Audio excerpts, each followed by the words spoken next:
Hi, I'm Baseford. Welcome back. Today I'm going to show you how to nudge and flip the phase of your tracks to make sure that they're as powerful and as impactful as possible. Here I've got a track with some drums.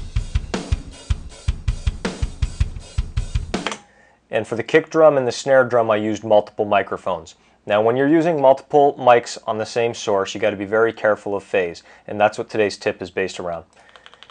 If I zoom in on the kick drum here, you can see that the attack of each kick drum happens at a different time. This one happens a little bit later. Now, in order to get as much transient as I can, I like to line up the transients with my kicks and my snares. So I'm going to simply nudge this track so that the timing of the transient happens simultaneously. Now when you see this, you can see that the first cycle of the waveform there and here is 180 degrees out of phase.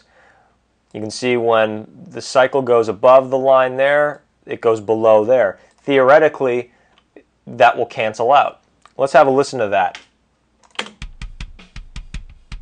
Hear how thin that is? That's because it's out of phase.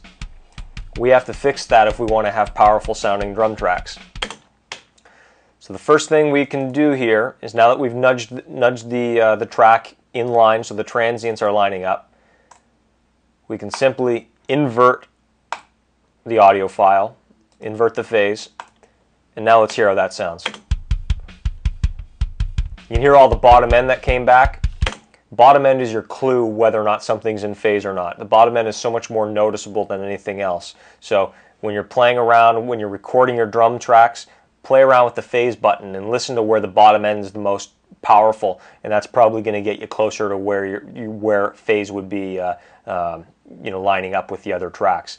Now, some people ask me, do I shift my overheads and my room mics so that the transients line up with the kick drums? You can see here I've got a room mic. That's where the kick drum happens, on the room mic.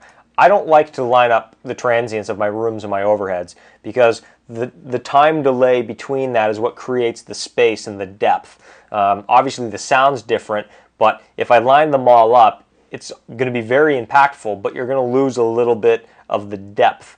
So I typically like to leave them where they are, and I'll sometimes even nudge them a little bit further away if I want to enhance it, make it sound like the room's a little bit bigger.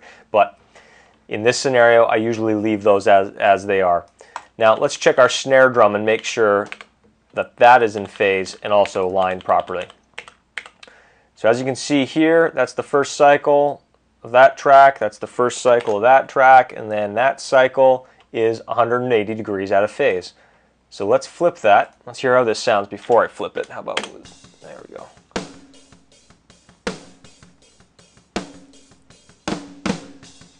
Now that doesn't sound too bad, but let's hear how much better it's going to sound when I flip the phase.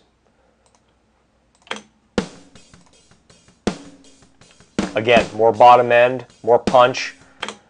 It's just going to make everything sound so much better if you take the time to check the phase. Now you can check the phase while you're recording, and I highly recommend that, because sometimes just simply flipping the phase isn't going to get things in phase. Sometimes you got to move the microphones around. But if for whatever reason you didn't do that when you're recording, definitely go in after you're done and check the tracks on your workstation and nudge them a little bit if they need to, flip the phase if you need to. Do whatever you got to do to make sure that your drum tracks are in phase.